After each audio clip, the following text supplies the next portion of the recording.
탱커 공제 여러분, 아부대장입니다.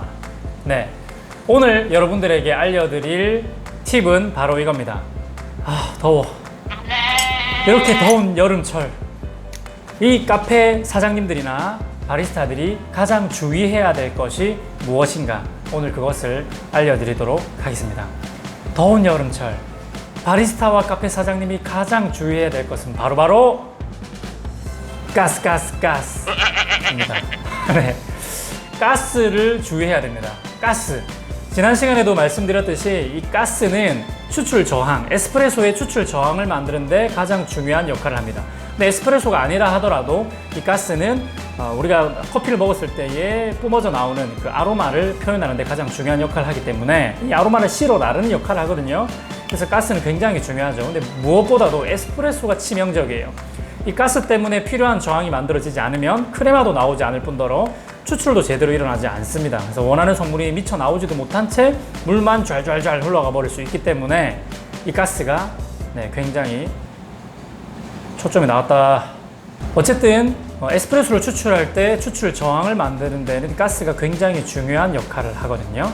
생각을 한번 해봅시다. 핸드 드립을 하게 되면은 뜨거운 물을 처음에 딱 파우더에다 뿌리게 되면은 어떤 현상이 일어납니까? 커피 그 가루가 꽉 부풀어 오르는 걸 볼 수가 있죠. 이렇게 꽉 부풀어 오르는 그 이유가 뭘까요?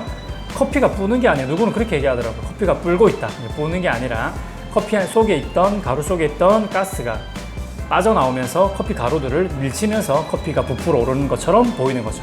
네, 그러니까 뜨거운 물과 원두가 제일 먼저 만났을 때 일어나는 가장 큰 변화는 가스가 이산화탄소의 배출이죠. 가스가 많이 빠져나간단 말이죠.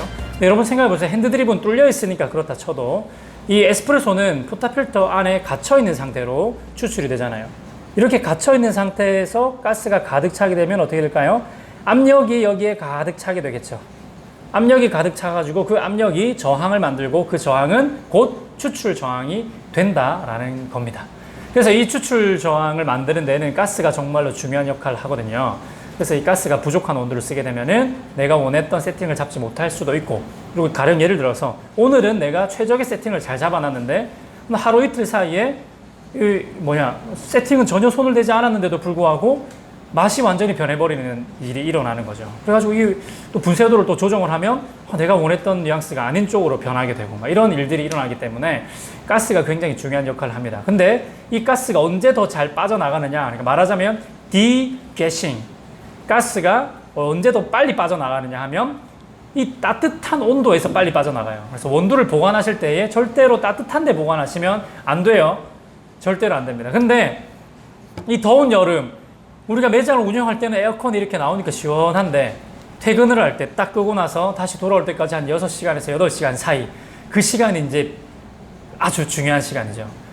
점점 매장의 온도는 열대야로 인해서 점점점 올라가게 될 겁니다. 이 따뜻한 30도가 넘는 이 온도 속에서 원두가 보관이 되다 보니까 평소와는 다르게 가스가 빠르게 빠져나가는 겁니다. 그러니까 휘발을 빨리 하게 되니까 가스가 부족한 원두를 그 다음날 또 사용하게 되고 또 그 다음날 또 사용하게 되는 이런 일들이 일어나면서 세팅이 자꾸 바뀌고 커피 맛도 자꾸 바뀌면서 멘붕에 빠지게 되는 거죠.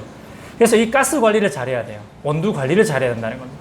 물론 저희 아브라함 커피 같은 경우는 크게 중요하게 신경 쓰는 부분은 아니에요. 왜냐면 그냥 그때그때 필요할 때마다 로스팅을 해서 딱 한 3일, 4일 만에 로스팅을 소진을 하기 때문에 늘 가스 관리를 잘 하고 있죠. 그런데 대부분의 매장들은 납품을 받아 쓰시잖아요.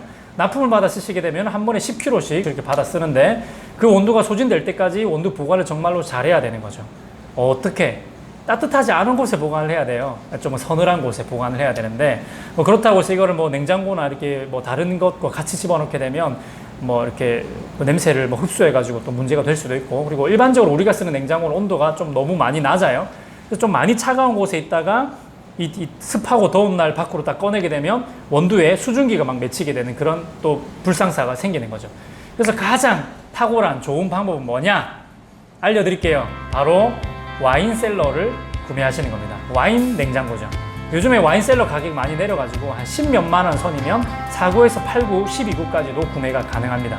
그냥 저렴한 거, 그냥 안정적이고 저렴한 걸 구매하시게 되면은 서늘하게 한 10몇 도, 18도 정도, 17도 내외로 온도 유지가 되면서 서늘한 곳에서 원두가 신선하게 보관이 되는 거죠. 그리고 와인셀러 좀 간지도 좀 나요. 카페에 딱 넣어놓고 누가 물어보면 이게 뭐야 하면 원두를 보관하기 위한 전용 냉장고입니다 라고 소개할 수 있겠죠. 한 10몇만 원만 투자하면 되는 겁니다. 그래서 최근에도 많은 카페 사장님들이 이런 것으로 문의를 많이 하셨는데 어쨌든 이렇게 하나 장만하셔가지고 원두를 잘 보관해서 신선하고 맛있는 커피를 함께 즐길 수 있기를 바랍니다. 네, 오늘도 이렇게 마무리하도록 하고 다음에 또 재밌는 주제를 가지고 돌아올게요. 탱커 구독과 좋아요를 눌러주세요.